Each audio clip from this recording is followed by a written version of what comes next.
मलीर जे तारीख़ी माग मकाननि मां चौकंडी क़ब्रिस्तान हिकु तारीख़ी माग मकान आहे जंहिंजी हिकिड़ी पंहिंजी तारीख़ आहे। 500 साल पुराणी तारीख़ रखंदड़ चौकंडी क़ब्रिस्तान जेको मलीर जे इलाइक़े मेन नेशनल हाईवे सां गॾु यूसी चौकंडी में मौजूदु आहे। हिन चौकंडी क़ब्रिस्तान जे करे सिंध हुकूमत पारां इब्राहिम टाउन जी यूसी चौकंडी जे नाले सां हिकिड़ी यूनियन कमेटी बि जेको आहे हिते ठाही वई आहे।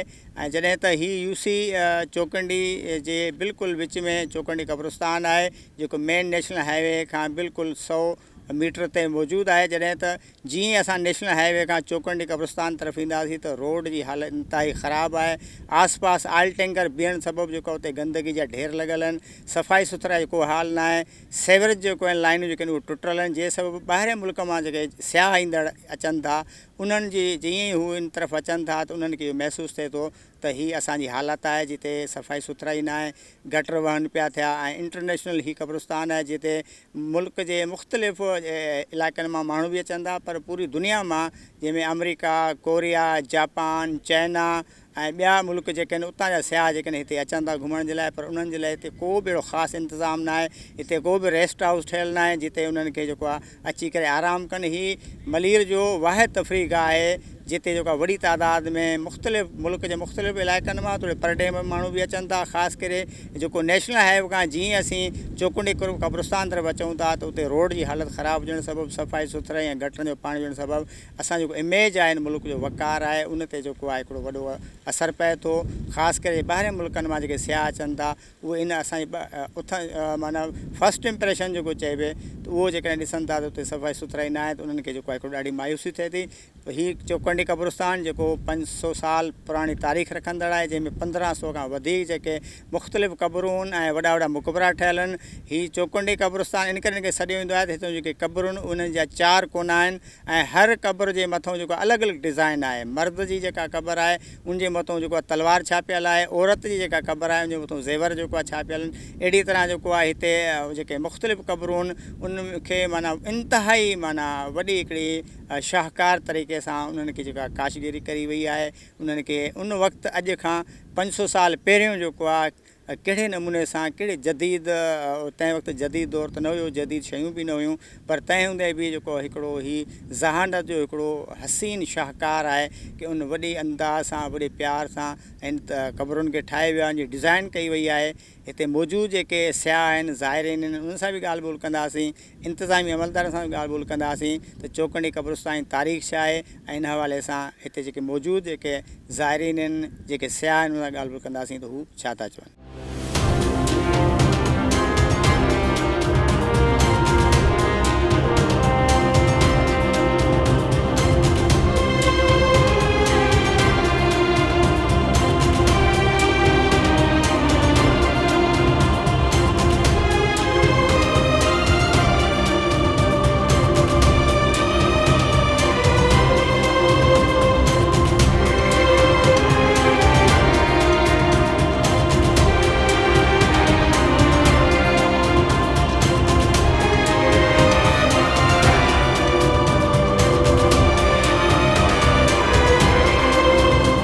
असां चौकंडी क़ब्रिस्तान ते वॾा जेको मक़बरा ॾिठा आहिनि, पुराणा हवेली जंहिंमें क़दीमी शहरनि। असां पाण मां जोकमाबाद खां आयो आहियां, मां ज़ात जो दायो आहियां।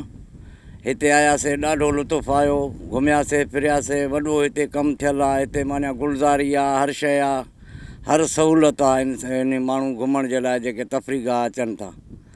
हिते वॾा अलाह जा वॾा वॾा बुज़ुर्ग रखियल आहिनि, वॾा वॾा इहे बादशाह थी गुज़रिया आहिनि उन पंहिंजे दौर में। हीउ वक़्तु ॾाढो सुठो बि गुज़रे थो ऐं हिते ॾाढा गुलज़ारियूं आहिनि इन मुल्क में, इन चौकंडी मुक़ाम में। ऐं असां जेको मकनी वारो मुक़ाम बि ॾिठोसीं, पर उते ज़्यादातर तवजा घटि ई माण्हुनि जी, पर हिते माशा अल्लाह हिते ॾाढो निज़ाम बि भलो आहे। ॾाढियूं कुर्सियूं वुर्सियूं हे हो लॻल आहिनि जो माण्हू अचनि तफ़रीह गाह ते वरी वेहनि, पंहिंजो आराम बि करे सघनि था। फैमिली सां गॾु आहियो? फैमिली सां गॾु साईं, असां पंहिंजी फैमिली पूरी गॾु आहे असां सां। शिकारपुर जा हिते असां क़ब्रिस्तान खण आया, क़ब्रिस्तान वॾो ॾिसणु आयासीं, घुमणु ख़ूबसूरत आहे, ॾिसणु आयासीं, वॾो मज़ो अची वियो। असां शिकारपुर जा आहियूं। कहिड़ी कहिड़ी शइ नज़र आई हिते का ख़ासि? पुराणी तारीख़ूं नज़र आयूं। डिज़ाइनूं कीअं आहिनि? डिज़ाइनूं सही आहिनि, माशा अल्लाह बहितर। हा मज़ो अचे पियो? हा बहुत मज़ो आहे। ॿियो सहूलियतूं वग़ैरह कहिड़ियूं न आहिनि उहे छा चवंदो हुकूमत सिंध लाइ? हा रोड वोड सही ने हुकूमत लाइ सहूलियतूं सही आहिनि? सही ने सहूलतों में सही ने। चौखंडी कब्रिस्तान के बारे में हमें भी नहीं मालूम था, लेकिन आज हमें इंटरनेट पे हमने जब सर्च मारा तो हमें कराची के अंदर जो है कोई ऐसी हिस्टोरिकल जगह, तो हमें पता चला कि यहाँ पे 500 साल पुराना एक कदीम कब्रिस्तान है जिसका नाम चौखंडी मज़ार का मकबरे के नाम से है। तो हम यहाँ आए तो हम देख के बिल्कुल एकदम हैरान हो गए कि मतलब इतना कदीमी कब्रिस्तान, और इसके अंदर मतलब जो डिज़ाइन हुए हैं जो कब्रों के वो बिल्कुल यूनिक हैं। लेडीज़ की जो कब्रिस्तान है इनके ऊपर ज़ेवरात के निशान हैं, और जब जेंट्स हैं उनके ऊपर जो है मुख्तलिफ़ तलवारें हैं, इसी तरह के निशानात बने हुए हैं, और बहुत ही एक यूनिक है। और एक दूसरी हैरत ये हो गई कि इतना पुराना कदीमी कब्रिस्तान यहाँ पे है, एक हिस्टोरिकल जगह है, लेकिन गवर्नमेंट की तरफ से कोई तवज्जो नहीं है यहाँ पे। हमें गवर्नमेंट का ना कोई ऑफिशियल, ना कोई बंदा यहाँ नज़र आया, ना कुछ, और ना रोड्स की कंडीशन, और ना कोई एडवर्टाइजिंग, कुछ भी नहीं है। सो अगर ऐसी जगह अगर गवर्नमेंट चाहे तो इसको इंटरनेशनली बहुत ज़्यादा इसको वो कर सकती है, मतलब बता सकती है दुनिया को, और यहाँ बहुत सारे टूरिस्ट आ सकते हैं। और हमारे लोकल पाकिस्तानियों को भी नहीं पता, इवन कराची के लोगों को भी नहीं पता कि यहाँ पे इतना मतलब हिस्टोरिकल जगह है इस मुल्क के अंदर। तो लिहाजा हम तो ये कहेंगे कि हुकूमत को चाहे इस पर भरपूर तवज्जो दे, कुछ एडवर्टाइजिंग कर ले, कुछ लोगों को इंफॉर्मेशन दे कि यहाँ कराची के अंदर भी इस तरह की हिस्टोरिकल जगह है। बाहर का व्यू आपने क्या? हाँ, और इसके अलावा जो है बहुत सारे मतलब टूरिस्ट आते हैं, मतलब जर्मनी से, स्पेन से, और स्पेशली जापान हो गया, बहुत सारी जगहों से। ये जो लोग होते हैं बहुत ज़्यादा शौकीन होते हैं इन चीज़ों के, हिस्टोरिकल जगह जाने के, बहुत ही वो जगह जगह ढूंढते हैं ऐसी जगह। तो कुछ मेरे दोस्त हैं बाहर के, जापान के और इसके अलावा स्पेन वगैरह के, वो भी अक्सर, मुझे तो एक अपने जापानीज़ फ्रेंड से पता चला कि ये चौखंडी, इवन मैं कराची का यहाँ रहने वाला हूँ, मुझे नहीं पता था, लेकिन उन्होंने मुझे बता दिया कि यहाँ पे चौखंडी मकबरा है कोई, और हिस्टोरिकल जगह है। तो तब मैं इसको चेक करने के लिए फिर यहाँ आया, और देख के वाकई मुझे हैरत हो गई है। एक बहुत ही अच्छी और यूनिक जगह है बिल्कुल। सो गवर्नमेंट को चाहिए कि इसके ऊपर तवज्जो दे, और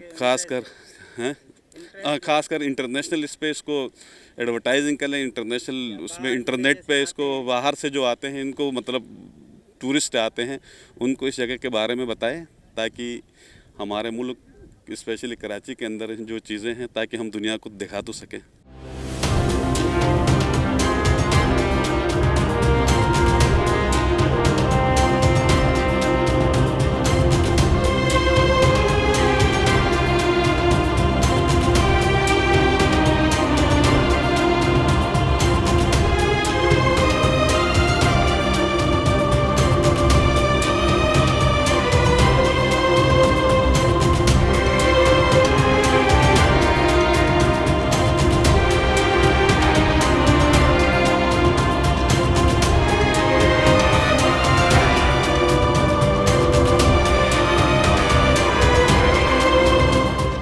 मलीर में जेके असांजा आसार क़दीमा जेके तारीख़ी माॻ आहिनि, जिन में ख़ासि तौर ते असीं चौखंडी लॻी रहूं था, मूंखे इहा ॻाल्हि अफ़सोस सां चवणी पए थी त हेॾे वॾे असांजे शाहूकार ऐं तहज़ीब खे जहिड़ी तरह गवर्नमेंट ऐं सम्झां थो नज़रअंदाज़ करे पई, हुते कंहिं क़िस्म जेका इंटरनेशनल लेवल ते थिए कि 12 माण्हू अचनि था, सयाह अचनि था, उन्हनि लाइ त कंहिं क़िस्म जो को बंदोबस्तु न आहे।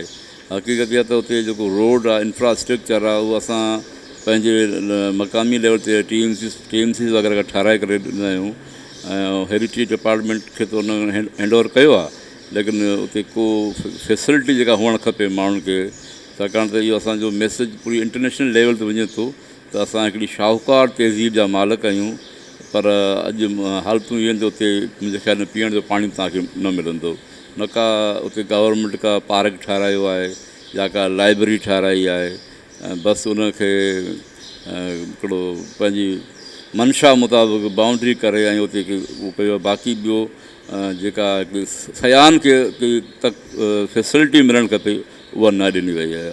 मां त तव्हांजे तवसत सां उन्हनि सभिनि खे इदारनि खे हेरिटेज खे ऐं ख़ासि करे सिंध गवर्नमेंट खे रिक्वेस्ट कंदासीं त हिन चौखंडी असांजी खे वधि में वधि उनखे फंड्स रखी करे हिते उहे तमामु फैसिलिटियूं जेके इंटरनेशनल लेवल ते जेके हेरिटेज डिपार्टमेंट जी रिक्वायरमेंट जे मुताबिक़ उहे ॾिनियूं वञनि। जेका यूसी बनी आहे चौखंडी जे नाले सां आहे ऐं ॿियो इहो जेको क़ब्रिस्तान आहे चौखंडी 500 साल तारीख़ रखे थो, 500 साल पुराणो आहे।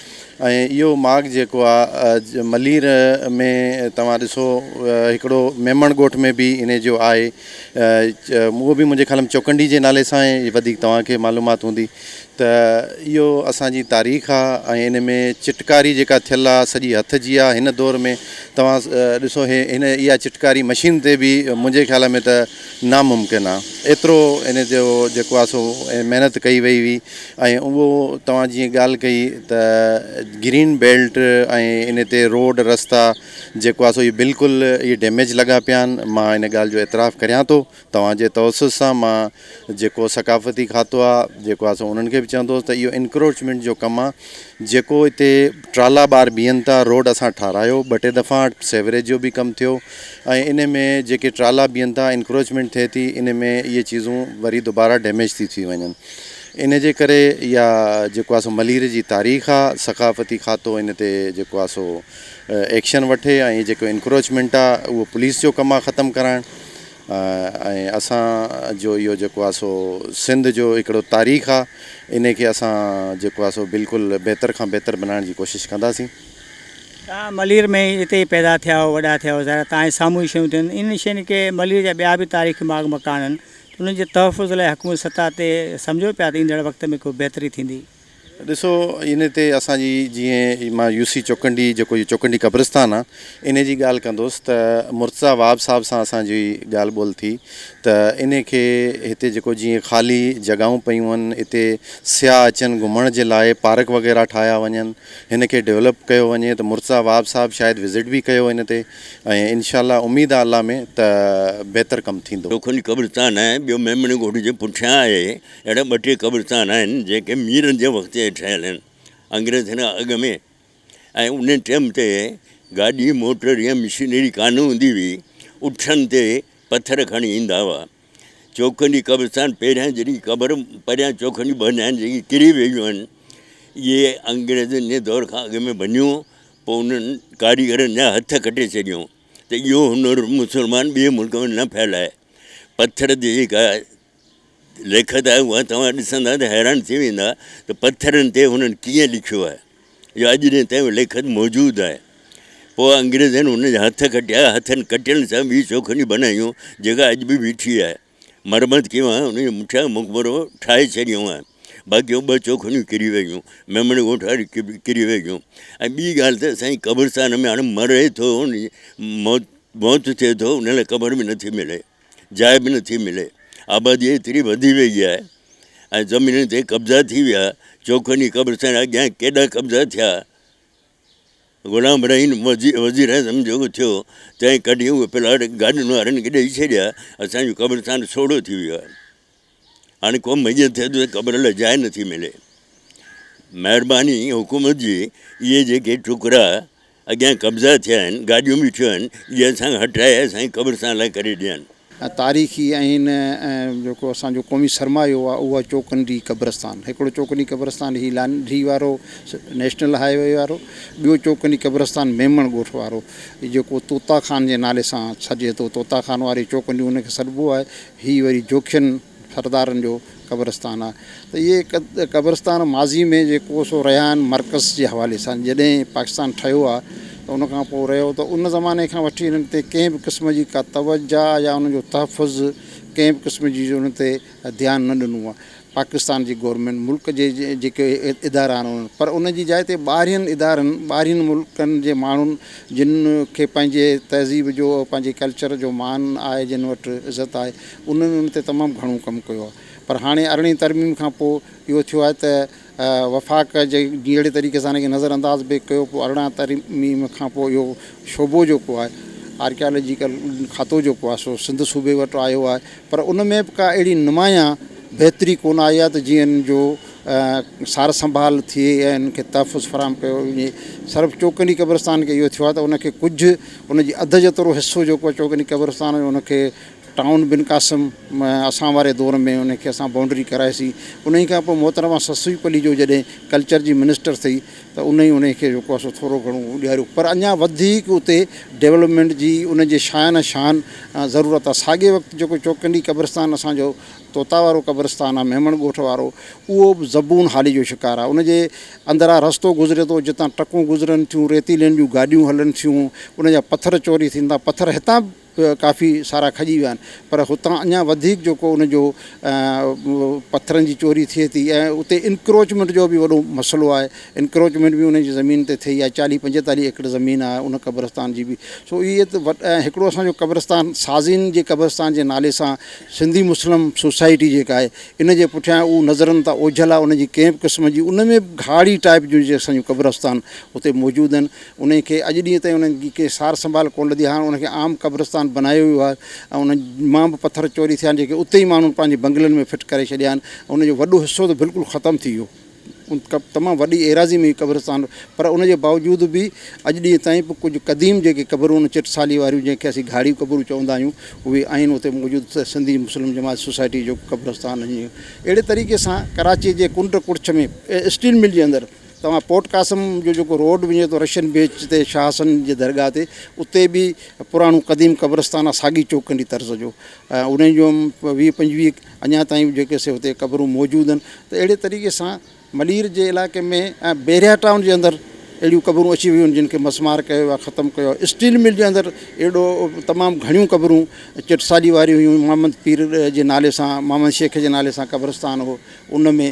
त इहो आहे त माज़ीअ में असां जे हुकुमराननि कॾहिं पंहिंजे आसारे क़दीमा ते इन्हनि ते ध्यानु कोन ॾिनो आहे, उनखे नस्ते नाबूद कयो आहे। हीअ त तमामु इम्पॉर्टेंट ऐं मुखिया असांजा माॻ आहिनि जिन खे महफ़ूज़ करण जे लाइ असां वक़्तनि फ़वक़्तनि कोशिशूं बि कंदा रहिया आहियूं, अॻिते बि कंदा रहंदासीं। गवर्नमेंट ऑफ सिंध पाण चाहे थी त हिकिड़ो अहिड़ो मनसूबो असां तयारु कयूं जंहिंमें मलीर जा जेके बि तारीख़ी मकान आहिनि उन्हनि जी सुठे नमूने सां हिफ़ाज़त कई वञे।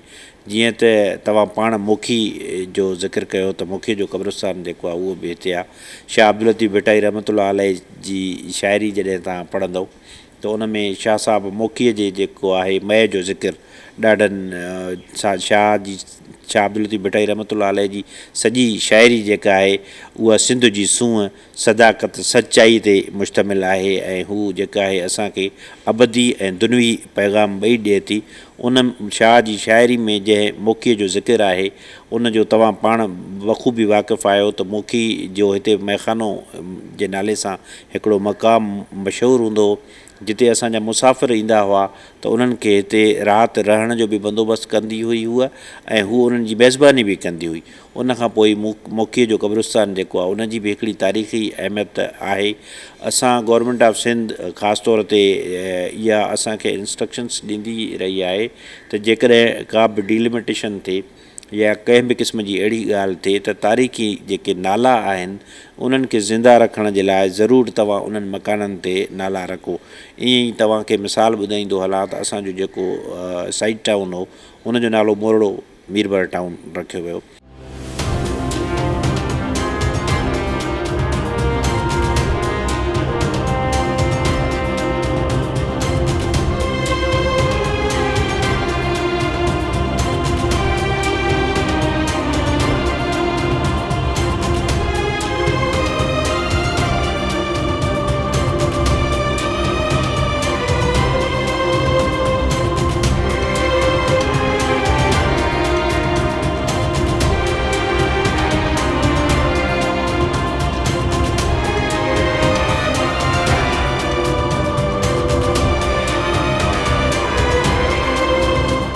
चौकंडी क़ब्रिस्तान में जेको ॾिसो आहे चिटसाली थियल आहे, उहा हिकिड़ी शाहकार थियल आहे।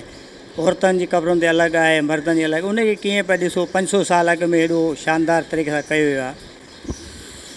साईं हाणे इन ते असांजा वधीक त तहक़ीक़ कंदड़ इदारा ई मुहक़क़ जेके आहिनि उन्हनि काफ़ी सारी पंहिंजी तहक़ीक़ कई आहे ऐं असां त इन ते तहक़ीक़ मां त इहो सम्झो त इहे सीना बसीना जेकियूं असां ॿुधंदा अचूं पंहिंजे वॾनि खां या किसनि खां ऐं इन ते असांजे मरहूम असांजे गुल हसन काफ़ी तहक़ीक़ कई आहे, उन घणो कुझु लिखियो आहे उनखे बि अलाह जन्नत नसीब करे। मां सम्झां थो मदीने जो वॾो हिकिड़ो माण्हू थी गुज़रियो आहे। बाक़ी कुझु शयूं ग्रीवेंसिस त आहिनि पंहिंजी जॻह ते, असां सभिनि दोस्तनि खे आहिनि। त उन हिकिड़े 2009 में शायदि हिकु सेमिनार बि थियो हो, उन में बि काफ़ी सारा सवाल माण्हुनि जे ज़हननि में आया या उते डिस्कस थिया हुआ त जेको हेॾो वॾो शानदारु जेको चिटसाज़ी थियल आहे हिकिड़ी अक़ल ऐं फ़हम सां, त उन्हनि माण्हुनि खे छा सिर्फ़ु क़बरनि ते इहे चिटसाज़ी करण जो शौक़ु हो या उन्हनि खे घर ठाहिण ते शौक़ु न हुयो छा? इहो हिकिड़ो सुवाल पंहिंजी जॻह ज़रूरु आहे ऐं इन ते ज़रूरत आहे त असांजी जेकी हितां जा तहक़ीक़ कंदड़ दोस्त आहिनि या का हिन ते फील्ड में मौजूदु आहिनि, असांजो हिकिड़ो सुवालु आहे उन ते थोरो तहक़ीक़ कनि त हुननि इहे घर छो न ठाहिराया। उहे कोट ऐं किला जेके सॼी सिंध में मौजूदु आहिनि, तव्हां सिंध जे कंहिं ज़िले में वञो, रनी कोट आहे या कोट ॾिजी आहे या नऊं कोट आहे या ॿिया काफ़ी सारा अरोड़ आहे, पर उते किला ऐं कोट मौजूदु आहिनि। ऐं असां वटि इन्हनि मां को कोट या को किलो या को घर असांखे नथो नज़र अचे। अगरि नज़र अचे थो त सिर्फ़ु क़ब्रस्तान, इहो चोखंडी आहे या मेमण ॻोठ लॻ जेको चोखंडी आहे, या मूं हाणे ज़िक्र कयो मोर मुबारक उते, या तव्हांखे मतारनि ते बि इहे साॻी इवन मकलीअ में बि तव्हांखे इहो नज़र ईंदो। त इहो सम्झ में नथो अचे त इहो चिटसाज़ी सिर्फ़ु क़बरनि लाइ छो। इहो हिकिड़ो पंहिंजे सुवालु आहे। इहो दोस्तनि खे मां रिक्वेस्ट कंदुसि, इन ते थोरी तहक़ीक़ जी ज़रूरत आहे, उहो कनि, सुठी ॻाल्हि आहे त जीअं ख़बर पई असांजे अचण वारी नसलनि खे, असांखे बि, त इहो ईअं छो। ज़रूरत आहे त मालिकी थियणु खपे। असां सम्झूं था त वक़्त जा जेके बि हुकुमरान रहिया आहिनि इन्हनि मालिकीअ खे, इन वरसनि खे पंहिंजो वरसो न सम्झो आहे। उहो सम्झनि था त हीउ सिंध जो वरसो आहे, सिंधियुनि जो वरसो आहे, या असांखां अॻु वारा हुकुमरान हुआ उन्हनि जो वरसो आहे। इन जे करे हर ईंदड़ हुकुमरान असांजे क़ौमी वरसनि ते कंहिं बि क़िस्म जी तवजा कोन ॾिनी आहे। उन ते जेको घुर्बल कमु थियणु खपे उहो कोन थियो आहे। खोजना कोन थी आहे, तहक़ीक़ कोन थी आहे, उनजो तहफ़ुज़ कोन थियो आहे। उनखे हथी ॾियणु, वधाइणु, उन ते बाक़ाइदे सेमिनार कराइणु ऐं उन में हुनरमंद माण्हू जेके आहिनि, जेके उन में तजुर्बो रखनि था, उन्हनि खे ॻोल्हे कढणु, इन्हनि शयुनि खे जेको आहे सॼी दुनिया में इन ते उनखे अजब थो वरितो वञे ऐं हिकिड़े क़िस्म जी जेका असां हुते माण्हुनि खे इहो हिकिड़ो पैगाम थो मिले त सिंध एॾी तरक़ी याफ़्ता ऐं एॾा सिंध जा माण्हू हुनरमंद ऐं कारीगर हुआ जो पथर ते जेका उन्हनि चिटसाली कई आहे या जेके आसार उन ज़माने में ठाहिया आहिनि, अहिड़ा दुनिया में किथे बि कंहिं बि कोन ठाहिया आहिनि। त उन ते असांखे फ़ख़्रु हुजणु खपे। पर असांजे बेतवजाई हिते जेका वालार ज़मीननि ते हवस, इहे सभु शयूं जेके आहिनि असां हिन धरतीअ सां तालुक़ु न रखंदड़ माण्हुनि जो हिते जेको डोमिनेशन ई रही आहे, उन जे करे असांजा आसार क़दीम तबाह थी विया आहिनि।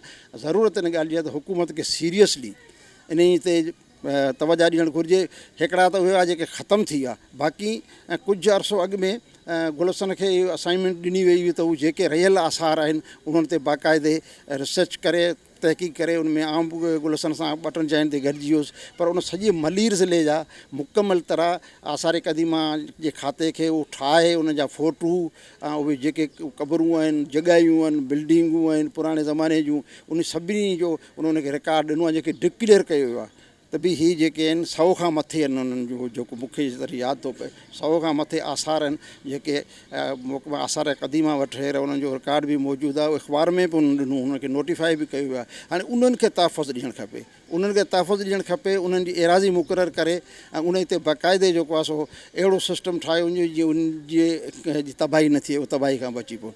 सो आहे ज़ाहिर आहे त जेके इक़्तिदार में आहिनि, जेके वस में आहिनि, उन्हनि जो कमु थो बणिजे त हेॾियूं सॼियूं पघारूं, हेॾा सॼा अदारा ठाहियो वेठा आहिनि, हेतिरा माण्हू इहो कनि छा था, उन्हनि जो कमु कहिड़ो आहे।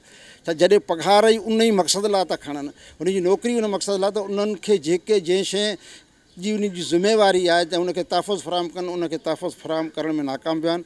उन जी तरक़ी कीअं थिए उन जे लाइ उन को बि रिसर्च पेपर कोन्हे, का बि उन ते अञा असांजी जीअं मूं पहिरीं बि ॻाल्हि कई त कलीमुल्ला लाशारी जो तमामु वॾो कमु थियल आहे उन जे मथे। अहिड़े माण्हू खे उन ते रखनि ऐं उहो उन जी सॼी जांच पड़ताल करे, उन खे ॾिसे, उन जे सुपरविजन में जेकॾहिं आसार क़दीमा ते हिकिड़े क़िस्म जो असां न सिर्फ़ु पंहिंजे रिसर्च जे बुनियाद ते, साइंसी बुनियादनि ते उन जी कोशिशि कईसीं उनखे बचाइण जी, त आउं सम्झां थो त जेके कुझु आसार बाक़ी बचिया आहिनि उन्हनि जो तहफ़ुज़ मिली वेंदो। इहो असांजो क़ौमी वरसो आहे, इन ते असांजी क़ौम फ़ख़्रु थी करे। इन में जेके मुक़बरा ठहियल आहिनि, जेको चवनि था त जोखियनि जा आहिनि, कलमतियुनि जा आहिनि, इन हवाले सां तव्हांखे कहिड़ी ॼाण? चऊं पुराणे ज़माने जी ॻाल्हि आहे, कलमती बि हुआ, ॿियूं क़ौमूं बि हुयूं, पंवर बि हुआ। ख़ासि चोखंडी जेका आहे जंहिंमें असां पंवरनि जो ख़ानदान रखियलु आहे, मुंहिंजा ॾाॾा परॾाॾा रखियलु आहिनि, उहा चोखंडी आहे जेका बीठल चोखंडी आहे तंहिंजे पासे में, ऐं उते असांजे ख़ानदान जो पूरो ख़ानदान रखियलु आहे। परियां वरी मूसा ॻोठ वारा जोखिया आहिनि, उन्हनि जो क़ब्रस्तान जुदा आहे। सिर्फ़ु ॼामाणनि जो आहे, ॼाम हाकिम जेके आहिनि उनजो इहो क़ब्रस्तान आहे। बाक़ी जोखियनि जो क़ब्रस्तान परियां ठहियलु आहे। असांजे क़ब्रस्तान ते कब्ज़ा थी विया आहिनि।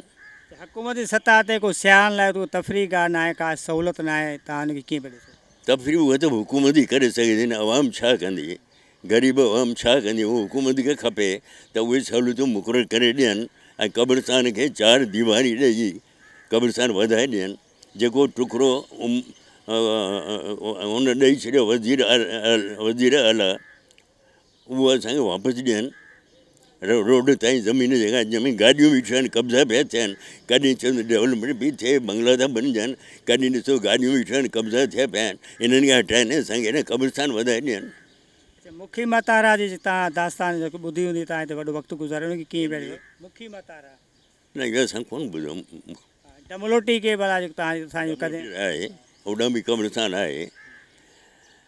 तव्हांखे पंहिंजी स्टोरी छा ॿुधायां? मलीर जा तारीख़ी माग कहिड़ा तव्हां ॾिठा आहिनि पंहिंजी नज़र में? मलीर जे माग पहिरियों सुवाल त मलीर न आहे, ॿिया इहे क़ब्रस्तान मलीर न आहे। उहा हूंदी बरसाति पवंदी, 5-6 महीना नदी में पाणी हलंदो, पोइ कराची बनी रेती बजरी निकिरी वई, नए जा पाणी ख़तमु थी विया, अॼु नए में पाणी आहे कोन। उहा ई न हाणे आबाद थी घर करे वेठा आहिनि, नए में आबादी किथे आहे? कराची में ट्राम घोड़े गाॾी, ट्राम पोइ निकिती, पहिरियां घोड़े गाॾी गॾ गाॾी, ॿी सवारी न हुई। साइकिल बि ईंदी ॿाहिरि जी राइली, डायनामो बत्ती लॻल। 1950 में जॾहिं नौकिरी मिली, हाणे वञा छा थिए, मां पट सट करे मूंखे 50 रुपया ॾिना, 25 रुपये में साइकिल राइली डायनामो बत्ती लॻल, उहा वरिती। उन ते रेड़ी खां वागुॾार, पोइ इब्राहिम हैदरी, हाजी शफ़ी जामोड़ जेको वज़ीर थियो डिस्ट्रिक्ट काउंसिल में, इहो पहिरियों क्लास मूं पढ़ायो। पघार 50 रुपया, चवंदे रुपया हाणे ॾेखारियां, 50 रुपया महीने जी पघार, 2 रुपया साल खां पोइ तरक़ी। अगरि रिज़ल्ट शीट बचनि जी सही थिए त 2 रुपया मिलंदा, न त 2 रुपया बंदि। ऐं पढ़ाई बि उहा हुई, सुबुह 8 खां वठी शाम 5 ताईं। 5 खां अॻु में मोकल न थींदी, 12 लॻे मोकल ॾींदा, मानी खाइनि, वरी पढ़ाई शुरू। हींअर पढ़ाई किथे आहे? स्कूल 8 जो टाइम आहे, 9 बजे उस्ताद अचनि था, 10 बजे रिसेस आहे, 12 लॻे छुटी, किताबनि जा बंडल, पढ़ाई किथे आहे?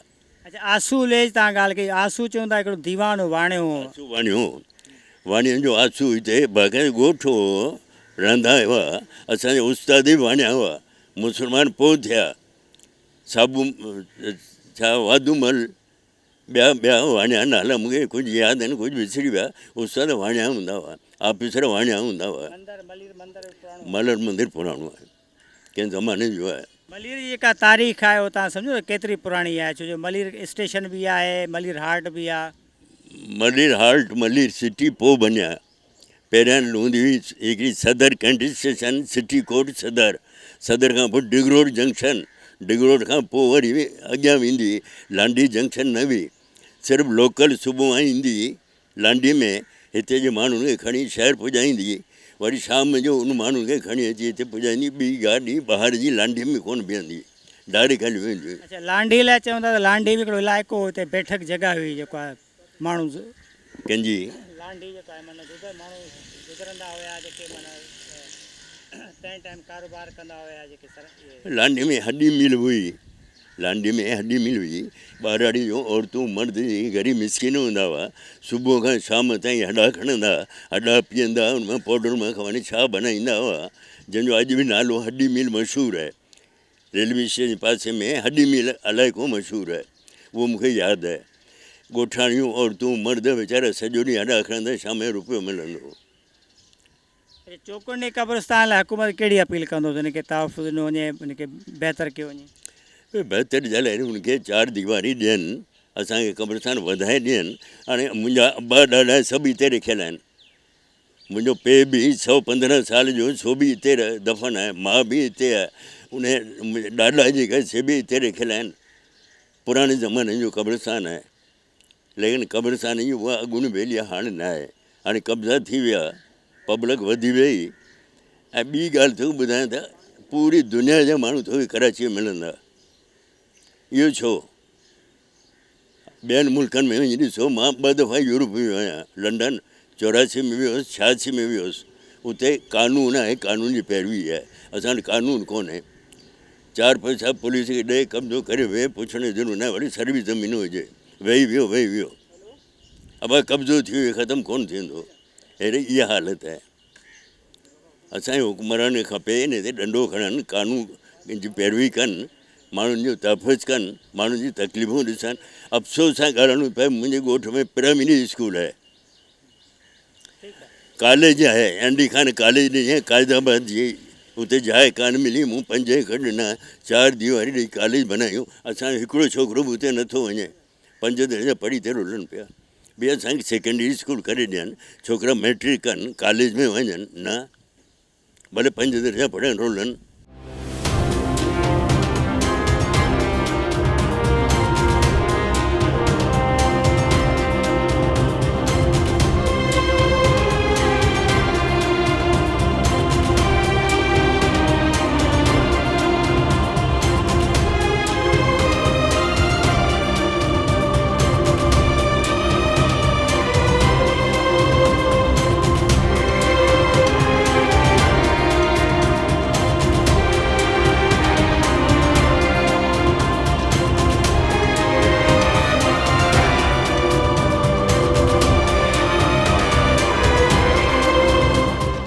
जी मलीर जी तारीख़ी माग चौकंडी क़ब्रस्तान में सिंध जी उन अज़ीम हस्तियुनि, अज़ीम शाइरनि जूं बि 2 क़बरूं आहिनि, जंहिंमें शमशेरुल हैदरी साहब ऐं ताजल बेवस साहब जेके आहिनि उहे 2 हिते आरामी आहिनि। ॿिन्ही जूं क़बरूं हिते मौजूदु आहिनि, जिन मथां शेर बि लिखिया विया आहिनि।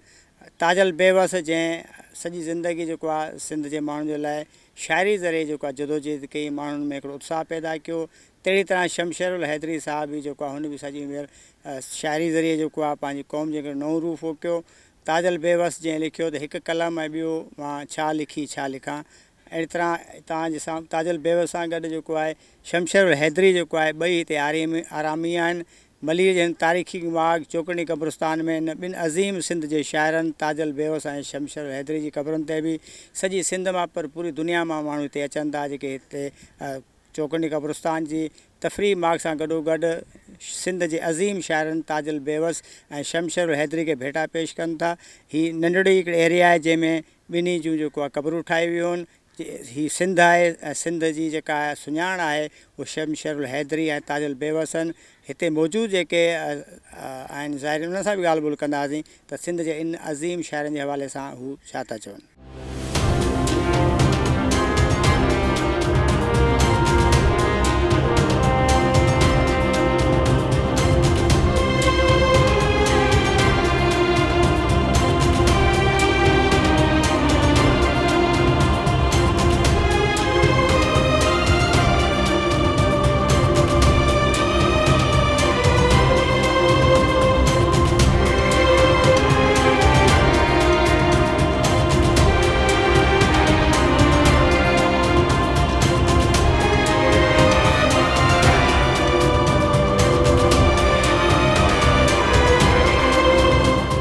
साईं मलीर जा तारीख़ी माग मकाननि खे कीअं पिया ॾिसो, चौकंडी आहे, ॿिया आहिनि, उनजी छा हालत आहे, उनखे कीअं सहेड़े सघिजे थो, उन लाइ छा चवंदा? साईं मलीर में तमामु घणा तारीख़ी माग मकान आहिनि, पर अलमियो इहो आहे त अॼु असां वटि उहे न रहिया आहिनि।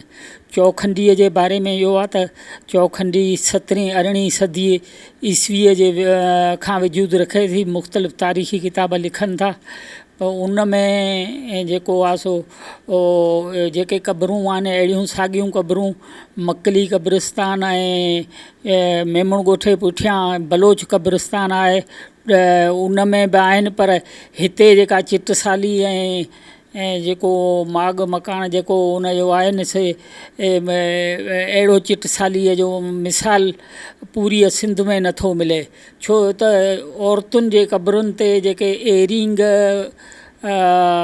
ऐं औरतुनि जा ज़ेवर जेके आहिनि से नक्श निगार थियल आहिनि, जॾहिं त मर्दनि जे क़बरुनि ते बंदूक ऐं तलवारुनि जा निशान अक्स थियल आहिनि उन दौर जा। जेका चिटसाली न रुगो सिंध जे शानदार माज़ीअ जो सबूत आहे, पर हिते ॿाहिरियनि मुल्कनि जा माण्हू तमामु घणा अचनि था।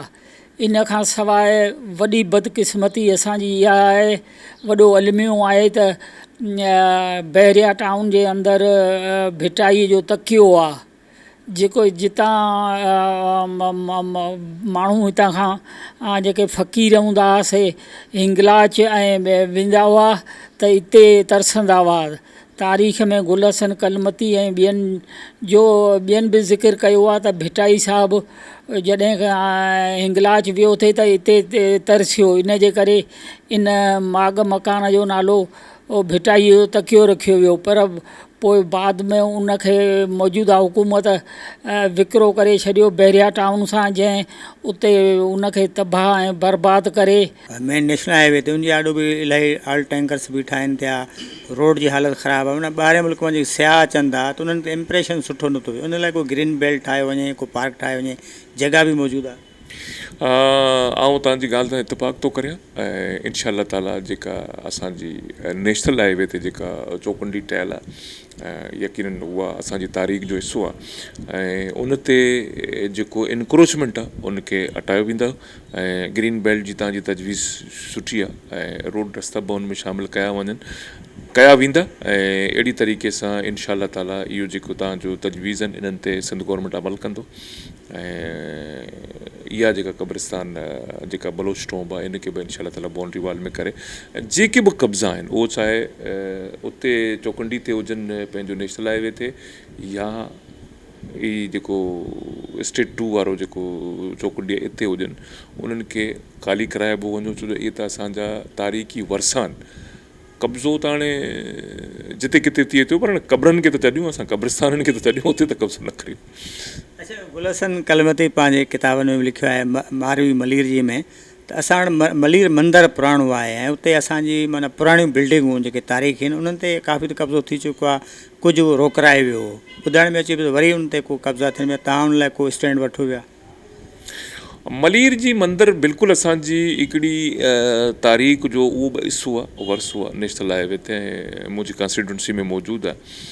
उन ते जेके पुराणा कब्ज़ा थिया आहिनि या जेके उन ज़माने में ईअं थियो न जेके असांजा जेको सो मुस्लमान ॿाहिरि हुतां खां आया ऐं हितां खां जेके असांजा हिंदू उॾा हलिया विया त उहो जेको एवेकेटिव प्रॉपर्टी जी मद में कुझु माण्हुनि खे मिलिया ऐं ठीकु आहे, उन ते बहस करे सघिजे थो त उहो जेको ख़ासि करे तारीख़ी वरसनि जे हवाले सां उहा जेका ॾे वठि उहा जाइज़ हो या नाजाइज़ हो, उहो अलॻि हिकिड़ो बहस आहे, पर ईअं थियणु न खपे। इहे जो तारीख़ी वरसा आहिनि कंहिंजा मिल्कियत न आहिनि, न कंहिं हिंदू जा मिल्कियत आहिनि, न कंहिं मुस्लमान जा मिल्कियत आहिनि, इहे त तारीख़ जा हिसा आहिनि, इहे त असांजी तारीख़ आहे ऐं मलीर धरती जी तारीख़ आहे। त उहा जंहिं सूरत में मंदरु मौजूदु आहे उन सूरत में जेको बचियल आहे हिसो जेको एवेक्यू प्रॉपर्टी जी मद में माण्हुनि खे ॾिना विया उहो त ॾिना विया, बाक़ी जेका आहे उहा पंहिंजी उन सूरत में अॼु बि मौजूदु आहे ऐं उनखे इनशा अल्लाह ताला प्रिज़र्व कयो वेंदो ऐं उन सूरत में मौजूदु रहंदो। चौकुंडी जो क़ब्रिस्तान आहे त क़ब्रिस्तान, पर माशाअल्लाह उनजी हिकिड़ी पंहिंजी सियासी ऐं पंहिंजी तारीख़ी हैसियत आहे न, त असां उनखे इन ई जेको आहे कंडीशन में मेंटेन रखण जी कोशिशि कई आहे ऐं ॿिया जेके ज़ाहिरा नई आबादी जेके माण्हू आहिनि उन्हनि खे क़ब्रिस्तान खपनि था, त असांजी कोशिशि आहे त मलीर में ॿियनि हंधनि ते उन्हनि खे क़ब्रिस्तान उन्हनि कम्यूनिटीज़ खे उन इलाइक़नि जे माण्हुनि खे प्रोवाइड कयूं त जीअं वक़्तु ज़रूरत हू उनखे इस्तेमालु करे सघनि। इन कोशिशि खे त असां काफ़ी हद ताईं कंट्रोल करे विया आहियूं। ऐं हीअ जेका नंढी चोरी तव्हां ॿुधायो था त पथरनि जी इन्हनि क़िस्मनि जी चोरी थिए थी, त असां पुलिस खे बि बाक़ाइदे उते जेको आहे डिप्लॉय ठहियलु आहे ऐं उतां जा जेके चौकीदार आहिनि ऐं ॿियो अमलो आहे उन्हनि खे बि अहिड़नि क़िस्म जूं हिदायतूं वक़्तनि फ़वक़्तनि ॾींदा रहंदा आहियूं त तव्हां महिरबानी करे इन्हनि जी हिफ़ाज़त कयो त जीअं कंहिं बि क़िस्म जो अहिड़े क़िस्म जो नुक़सानु हिते न थिए।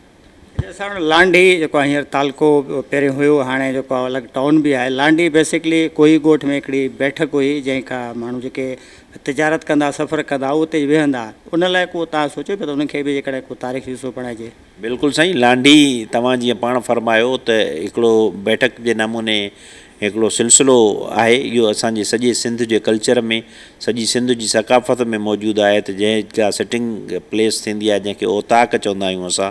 हर जेको आहे माण्हू वटि असां वटि कल्चर अहिड़ो आहे त हर माण्हू जे घरनि जे या 2-3 ग्रुप जेको घरनि जो क्लस्टर थींदो आहे उन्हनि जी हिकिड़ी पंहिंजी ओताक हूंदी आहे। उते जेके हू छपर नमूने नंढियूं नंढियूं छपरा ठाहींदा आहिनि उन्हनि खे लांडी सॾिबो आहे। त बिल्कुलु ई असांजी सिंध जी सकाफ़त आहे ऐं उन ई सकाफ़त खे ज़िंदा रखंदे हुकूमत सिंध उन सॼे टाउन जो नालो लांडी रखियो आहे। हाणे लांडी सब डिवीज़न बि आहे असांजे डिस्ट्रिक्ट कोरंगी में ऐं उन नाले खे बि असां महफ़ूज़ कंदा पिया अचूं ऐं अॻिते बि उनखे जेको आहे इन ई तारीख़ी जेका हैसियत में इनशाला जारी रखण जे लाइ कोशिशूं वठंदा रहंदासीं। मोखी मतारा बि हिकु तारीख़ी दास्तान आहे जंहिंजो शाह लतीफ़ ज़िकिर कयो आहे। मोखी नातर बानीअ जी धीउ हुई जेका आहे मूमल राणे जे वाक़े खां पोइ हिन पासे आई, हिते शादी कयईं। हिते उहा पंहिंजो मैखानो हलाईंदी हुई। मतारा उते जेको सो अची पीअंदा, मुख़्तलिफ़ माण्हू जेको मैखाने तां अची मै वठी पीअंदा हुआ ऐं उहा तारीख़ उहा अॼु जे जबलनि ते उन्हनि जूं क़बरूं मौजूदु आहिनि पर उन्हनि जी बि का हिफ़ाज़त न थी आहे। इन जे करे असां घुर था करियूं त तारीख़ी मागन मकाननि जी हिफ़ाज़त कई वञे। गुलहसन कलमती पूरियत कराचीअ में ऐं तारीख़ी मागन मकाननि सकाफ़ती मागन मकाननि जी सर्वे कई आहे जंहिंमें मोखी मतारनि जी बि सर्वे कयल आहे। पर मोखी मतारनि जी हिन वक़्तु जेका सा हालति इंतिहाई रहम जोगी आहे। जेकॾहिं असां अखि न पटी त इहे समूरा तारीख़ी सकाफ़ती ऐं तारीख़ी माग जेके आहिनि से माज़ीअ जो हिसो बणिजी वेंदा।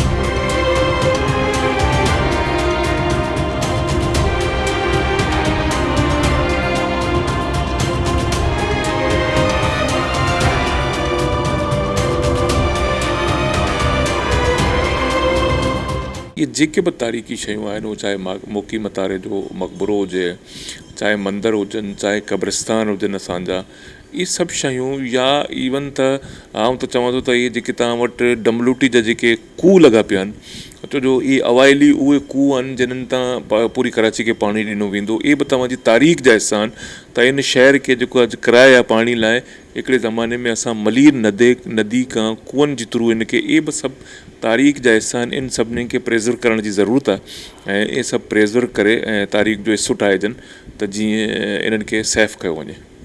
गुलहसन कलमती असांखे इलाही काफ़ी शयूं ॾेई वियो आहे। असीं छा उन जे किताबनि खे लाइब्रेरी लाइ जेको आहे रखियो वञे या नौजवान नसल खे आगाही ॾिनी वञे त असांजी तारीख़ जेको आहे मलीर जी उनखे सेफ कजे, उन लाइ को प्लान कयो पिया त को अहिड़ो हुजे। साईं ॾिस न, गुलहसन कलमती साहब जो आउं सम्झां थो त पूरी सिंध ते उनजो कमु थियल आहे ऐं स्पेशली उहो सर कराची जो स्पेशलिस्ट हो। कराची जे हवाले सां जेको उन कराची खे डॉक्यूमेंट्स कयो, जेको कराची जी तारीख़ खे उन डॉक्यूमेंट्स कयो, उन कराची जी जेका शनाख़्त खे हिकिड़ो डॉक्यूमेंट्स कयो, उहो तारीख़ी कमु जेको सदियनि ताईं यादि रखियो वेंदो ऐं माण्हू अॼु बि पूरी सिंध जी माण्हू उनखे सलाम था पेश कनि। ऐं गुलहसन कलमती जा जेके बि किताबूं आहिनि उहे यकीनन किताब जी सूरत में जेको शइ आहे उहा मौजूदु आहे ऐं उहो महफ़ूज़ आहे।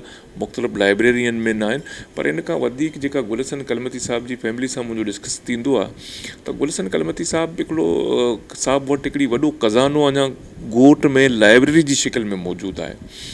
असांजी कोशिशि इहा आहे त गुलहसन कलमती साहिब जी उन लाइब्रेरी खे संदूसी ॻोठ में, छो जो उहा सासो आहे उन वटि, संदूसी ॻोठ में हिकिड़ो सुठो लाइब्रेरी क़ाइमु करे ऐं उन जा किताबूं जेके हवाले जा किताबूं आहिनि, जेके रिसर्च जा किताबूं आहिनि, उहो उन लाइब्रेरी में उते संदूसी ॻोठ में रखिया वञनि त जीअं असांजो स्टूडेंट, असांजो तालिब इल्मु, असांजो जेको PhD जो तालिब इल्मु आहे, जेको असांजो CSS जी तयारी कंदड़ तालिब इल्मु आहे, जेको तारीख़ पढ़ंदड़ तालिब इल्मु आहे, उहो वञी उन लाइब्रेरी खां इस्तेफ़ादो करे ऐं उन्हनि किताबनि ताईं उनजी दस्तरस हुजे, किताबूं बि साहिब रहनि ऐं आम माण्हू खे उन जेको ख़ज़ाने मां फ़ाइदो बि थींदो वञे। गुलशन कलमती जा इहे ई मैसेज हुआ त भई असां जेको सो इन धरती जी तारीख़ खे आम माण्हू ताईं पुॼी वञे, आम माण्हू खे ख़बर पवे त भई असांजी तारीख़ कहिड़ो आहे।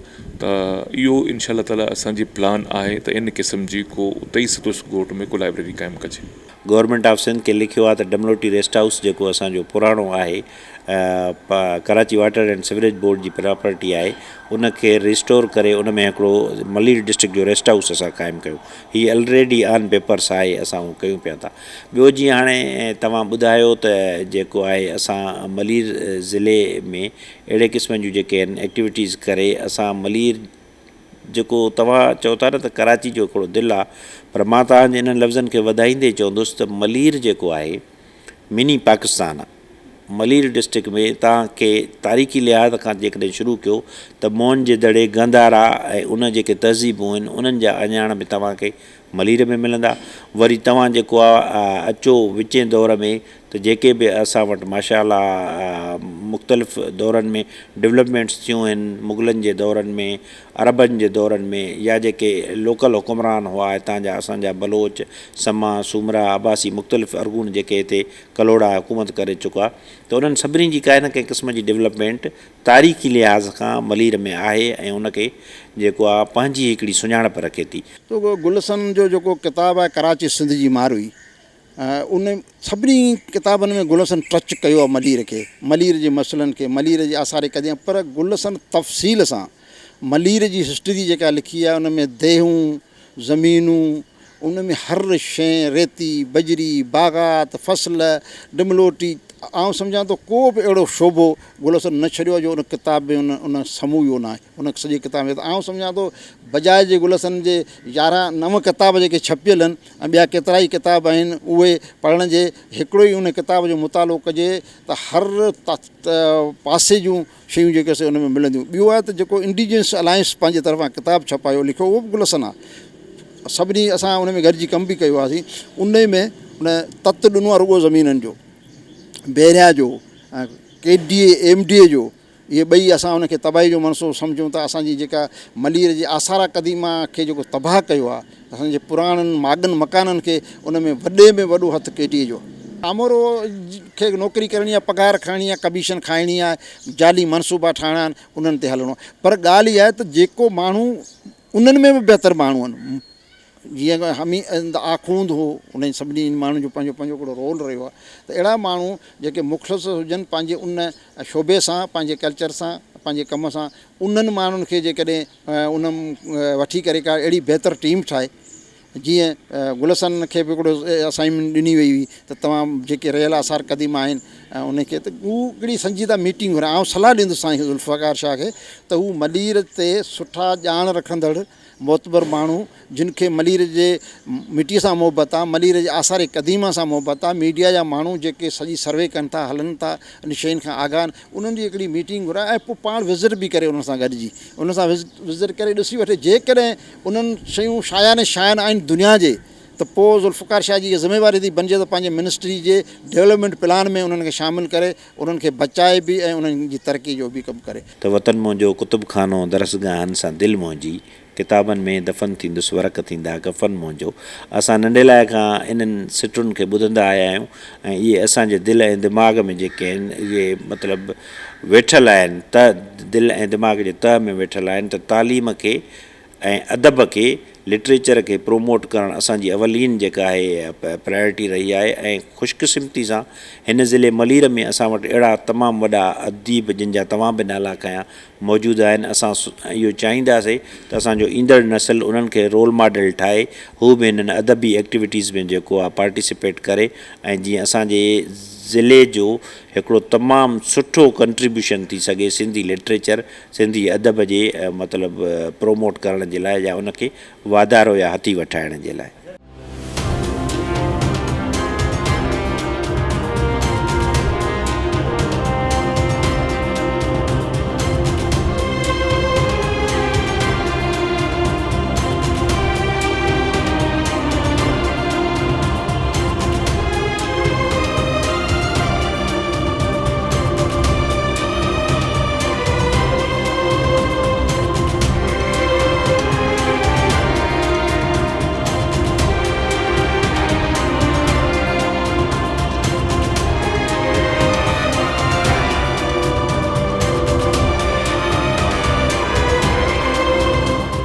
जी मलीर जे तारीख़ी बागनि मां चौकड़ी कब्रिस्तान हिकु तारीख़ी बाग आहे जेको 500 साल पुराणी तारीख़ रखंदड़ आहे। मलीर जो ही तारीख़ी कब्रिस्तान चौकड़ी पंहिंजी नोयत जो हिकिड़ो अहम कब्रिस्तान आहे जिते सॼी दुनिया जा सियाह जेके आहिनि उहे हिते अचनि था। जॾहिं त मुल्क जे कुंड कुर्श मां पिणु वॾी तादाद में शहरी हिते जेको आहे पंहिंजी फैमिली सां गॾु तफ़रीह लाइ ईंदा आहिनि। पर अफ़सोस जो ई ॻाल्हि आहे त हिन तारीख़ी कब्रिस्तान खे हुकूमती सतह ते जेको आहे जॾहिं त वर्ल्ड लेवल ते हेरिटेज जो हिसो बि बणायो वियो आहे, पर उन बावजूदि जेको आहे चौकड़ी कब्रिस्तान जे हिते जेके अचनि था सियाह या ज़ाइरीन उन्हनि जी रिहाइश जे लाइ वेहण जे लाइ को ख़ासि बंदोबस्तु कोन्हे। हिते ना ई को रेस्ट हाउस ठहियलु आहे, ना को पीअण जी पाणी सहूलियत आहे, ना ई जेको आहे वेहण जे लाइ को इंतिज़ाम ख़ासि करे जीअं गर्मी जी मौसम आहे इन में जेके सियाह अचनि था त उन शदीद गर्मी में उन्हनि जे लाइ को बि हिते अहिड़ो इंतिज़ाम न थियलु जिते वेही करे जेको आहे उहो आराम सां वेही सघनि। जॾहिं त चौकड़ी कब्रिस्तान नेशनल हाईवे खां जीअं चौकड़ी कब्रिस्तान तरफ़ अचूं था त रोड जी हालत जेको आहे तबाह हाल आहे, किचिरे जा ढेर पियल आहिनि, सफ़ाई सुथराई न आहे, गटर जेको आहे उते वेही रहिया आहिनि। जेके ॿाहिरि मुल्क मां सियाह अचनि था उहे जॾहिं जो इंट्रस्ट ॾिसनि था कब्रिस्तान जी जेको आहे उथंदे जेको आहे शुरूआति में ई जेको हिकिड़ो जेको माहौल आहे उहो नामुनासिबु हुजण जे करे जेको आहे यकीनन जेको आहे हिन तारीख़ी कब्रिस्तान ते बि असरु पवनि था, असांजी हुकूमत ते बि असरु पवनि था। अहिड़ी तरह कब्रिस्तान जे अंदरि जेको आहे बि ख़ासि को इंतिज़ाम न आहिनि थियल जिते जेको आहे माण्हू अची करे लुत्फ़ अंदोज़ थी सघनि। सिंध हुकूमत खे घुरिजे त वफ़ाक़ी हुकूमत खे घुरिजे त जॾहिं ही चौकड़ी कब्रिस्तान डिक्लेयर थी चुको आहे त हेरिटेज में आहे, उन बावजूदि बि जेको आहे हिन खे उहे सहूलियतूं जेके इंटरनेशनल लेवल ते हुजणु घुरिजनि उहे सहूलियतूं न आहिनि ॾिनियूं, जंहिं सबबु जेको आहे ॾींहुं बा ॾींहुं कब्रिस्तान जेका हैसियत आहे उहा ख़तमु थी रहे। जेके क़दीमी क़बरूं आहिनि उहे मिसारजी रहियूं आहिनि। केतिरनि क़बरनि तां जेको आहे पथर जेके आहिनि क़ीमती उहे बि चोरी थी चुका आहिनि। कुझु क़बरूं जेके आहिनि उहे वञी बचियूं आहिनि जेके हिन वक़्तु सही सलामत आहिनि। पर जीअं जीअं बरसातूं थियनि थियूं या हितां जा जेके लोकल माण्हू आहिनि जेके आहिनि उहे जॾहिं क़बरुनि में कब्रिस्तान अचनि था त उन्हनि जे करे उहे हिते ख़राबी पैदा कनि था, जंहिंजे करे क़बरूं विसारजी रहियूं आहिनि। हिन क़बरुनि जे तहफ़ुज़ लाइ हिन तारीख़ी माग मकान जे तहफ़ुज़ लाइ हुकूमत सिंध ऐं वफ़ाक़ी हुकूमत खे क़दम खणणु घुरिजनि। ख़ासि करे नेशनल हाईवे खां कब्रिस्तान ते जेको रस्तो आहे रोड आहे उनखे बहितरीनु नमूने ठाहे वञे। रोड जे ॿिन्ही पासनि खां जेको आहे ग्रीन बेल्ट क़ाइमु कयो वञे। रोड जे पासे के कब्ज़ा थियल आहिनि जेके आयल टेंगर बीठा आहिनि उन्हनि खे हटायो वञे त जंहिंजी ख़ूबसूरती में जेको आहे निखार अची सघे। ऐं चौकड़ी कब्रिस्तान जे अंदरि जेको आहे सियाहनि जे लाइ जेको रेस्ट हाउस ठाहिया वञनि, हिते पाणी जो बहितरीनु इंतिज़ाम कयो वञे, हिते अंदरि ख़ूबसूरत गुल ॿूटा लॻाया वञनि जीअं ॿाहिरि मुल्क मां जेके सियाह अचनि था त हिन असांजे तारीख़ी माग चौकड़ी कब्रिस्तान खे ॾिसी करे पंहिंजो जेको पंहिंजे मुल्कनि ॾांहुं वञनि त हिकिड़ो सुठो जेको आहे पैगाम खणी वञनि। इन हवाले सां वफ़ाक़ी हुकूमत सिंध हुकूमत खे घुरिजे त चौकड़ी कब्रिस्तान में जेके ज़रूरत वार शयूं आहिनि उन्हनि खे फौरी तौर ते जेके उहे हिते मुहैया कयूं वञनि। ख़ासि करे सियाहनि जे लाइ जेको आहे हिते वेहण जे लाइ कुझु मुनासिबु बंदोबस्तु कयो वञे, रेस्ट हाउस ठाहिया वञनि। ऐं उनखां अलावा चौकड़ी कब्रिस्तान जे आस पास जेका कब्ज़ा माफ़िया आहे उन्हनि खे ख़तमु कयो वञे ऐं तारीख़ी जेके क़बरूं मिसारजी रहियूं आहिनि उन्हनि जे तहफ़ुज़ लाइ क़दम खयां वञनि त जीअं ईंदड़ वक़्त में जेके हिते सियाह या पंहिंजे मुल्क जे मुल्कनि मां जेके ज़ाइरीन अचनि था उहे हिते लुत्फ़ अंदोज़ थी सघनि, हिते सकून हासिलु करे सघनि। ख़ासि करे लाइटिंग जे हवाले सां बि जेको आहे राति जे वक़्त ते हिते ऊंदाही थिए थी, लाइट न हुजण जे करे जेके सियाह अचनि था उन्हनि खे तमामु घणी परेशानी खे मुंहुं ॾियणो पए थो। इन खां अलावा जेको आहे ॿियूं केतिरियूं शयूं आहिनि जिन जे लाइ हुकूमत सिंध ऐं वफ़ाक़ी हुकूमत खे घुरिजे त जेको आहे चौकड़ी कब्रिस्तान में जे अंदरि थोरे ॿाहिरि जेको आहे जेके ज़रूरत वारी शयूं आहिनि उहे कयूं वञनि त जीअं ईंदड़ जेके सियाह आहिनि ऐं हितां जा जेके शहरी आहिनि मुल्क जे मुख़्तलिफ़ क़िस्म जी ज़ाहिर अचनि था उहे पुरसकून माहौल में लुत्फ़ अंदोज़ थी सघनि। कैमरामैन इरफान सांगी सां गॾु हसन ट्रगर, टाइम न्यूज़, चौकड़ी, मलीर, कराची।